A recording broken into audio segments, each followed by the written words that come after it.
Bonjour à toutes et à tous, bienvenue sur votre chaîne d'information régionale.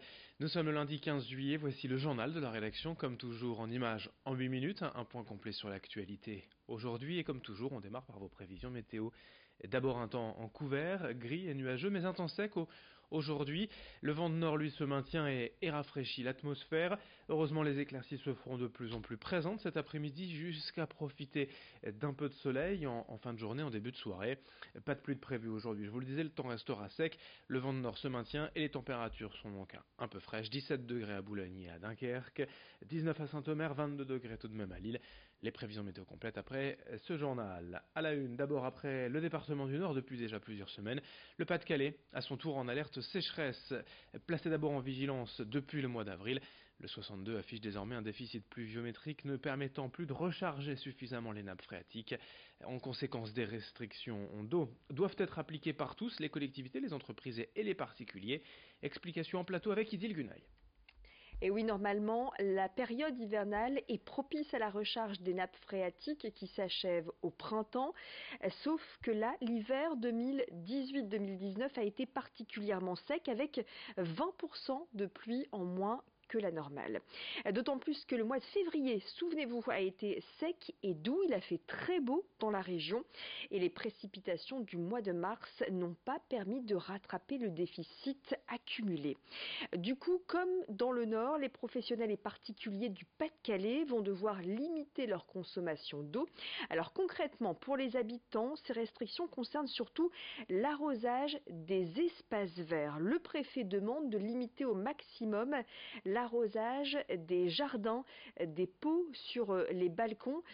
Sachez qu'il est également interdit de laver sa voiture en dehors des centres de lavage spécialisés et qui recyclent l'eau.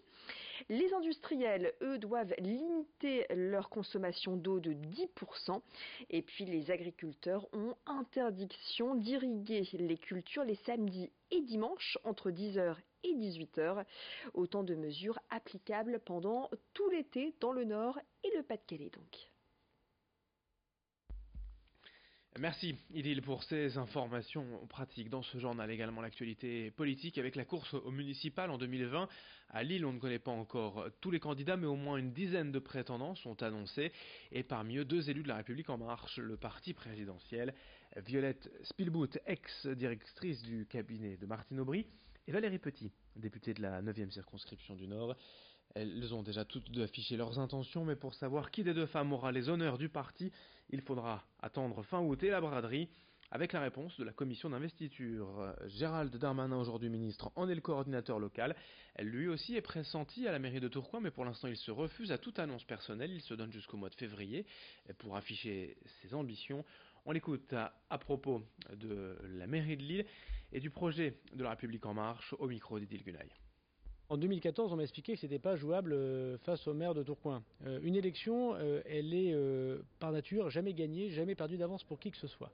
Il y a un certain essoufflement, me semble-t-il, à la mairie de Lille. Personne n'est propriétaire des voix. La République En Marche a fait des scores important dans la ville de Lille. Je crois qu'il y a un besoin de changement très important dans la ville de Lille. Je ne pense pas qu'on cherche à battre Martine Aubry. Je pense qu'on cherche une successeuse, en l'occurrence une successeuse à Martine Aubry, pas quelqu'un qui va la battre. Je crois que Martine Aubry a rendu des services à Lille, ça a été une grande maire de Lille comme Pierre Mauroy l'a été, mais nous appelons les Lillois à tourner la page et nous souhaitons trouver la meilleure candidate qui permet de le faire en respect avec l'ensemble de la population lilloise, de sa culture politique et des partenaires qu'on retrouvera sans doute au second tour. Autre actualité en images à Dunkerque, une manifestation d'environ 200 personnes vendredi devant la sous-préfecture en opposition au projet de poulailler industriel à pied de gamme. Un site censé rassembler 107 000 volailles. Une délégation de manifestants a été reçue par le sous-préfet pendant plus d'1 heure, mais l'entretien n'a vraisemblablement pas donné satisfaction aux militants, ces derniers dénonçant le non-choix de la préfecture qui a préféré ménager chaque partie en soutenant tous les types de production. Cette manifestation était soutenue par quelques élus locaux, dont le maire de Grande-Synthe, Damien Carême. Corentin Escaillé était sur place pour recueillir les explications d'un des manifestants. On a été quand même reçu plus d'1 heure, donc il y a quand même eu une bonne écoute.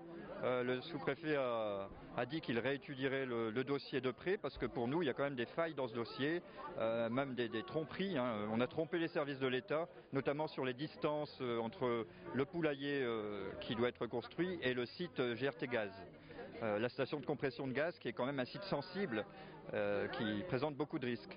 Donc voilà, le dossier va être sans doute réétudié, même si les arrêtés ont été signés et si nous sommes aussi en recours au tribunal administratif contre ces arrêtés. Donc voilà, on a quand même espoir qu'on soit entendu. En bref, dans l'actualité, notez des travaux sur la 16 aux alentours de Calais depuis hier soir et tout au long de la semaine jusqu'à vendredi 20h. Une réfection de la chaussée est annoncée. Du coup, on basculera sur une seule voie entre les échangeurs 40 et 41. La sortie et l'entrée de la gare de Calais-Fretin sera notamment fermée et donc plus difficile d'accès. Notez-le si vous devez aller prendre l'autre train. Les temps de parcours seront rallongés. Travaux cette semaine sur la 16 entre les échangeurs 40 et 41. Boulogne a fêté dignement la mer ce week-end, 4 jours de festivités, quai Gambetta et bassin Napoléon. On annonçait 400 000 visiteurs en 2017 selon la mairie. Le chiffre aurait été battu ce week-end pour cette 10e édition des fêtes de la mer. Il y avait beaucoup de monde tous les jours, notamment hier, sous le soleil pour découvrir ces navires d'exception et les métiers de la mer et de la pêche à Boulogne. On y reviendra. Pour finir ce journal, partons en balade le long de la à Limbre. Les promenades en kayak connaissent un vif succès depuis leur lancement il y a 3 ans. Si le fleuve bien connu des cruciverbistes possède une histoire industrielle forte, la nature a peu repris ses droits ces dernières années et les curieux peuvent profiter d'un cadre bucolique entre histoire industrielle et nature. Le parcours est relativement sauvage, parsemé d'obstacles, mais rassurez-vous, la sortie est encadrée par un moniteur et on peut se jeter à l'eau dès le plus jeune âge. Corentin Escaillé, lui, n'a pas essayé, mais il a recueilli quelques explications. C'était effectivement un maillon extrêmement important de la mise en place de la stratégie sport de nature de la communauté de communes. Et le kayak est développé ici depuis 3 ans, en préservant justement l'ensemble des activités sur la rivière, donc à la fois la pêche, mais aussi la pratique du kayak. Depuis 3 ans, en fait, les créneaux sont pleins quasiment quelques jours après la diffusion du programme d'animation annuel. Et on essaye du coup de développer, tout en respectant les usages de la rivière, de développer l'activité. Donc cette année, on est à plusieurs séances qui sont toutes pleines de toute façon, quoi qu'on fasse.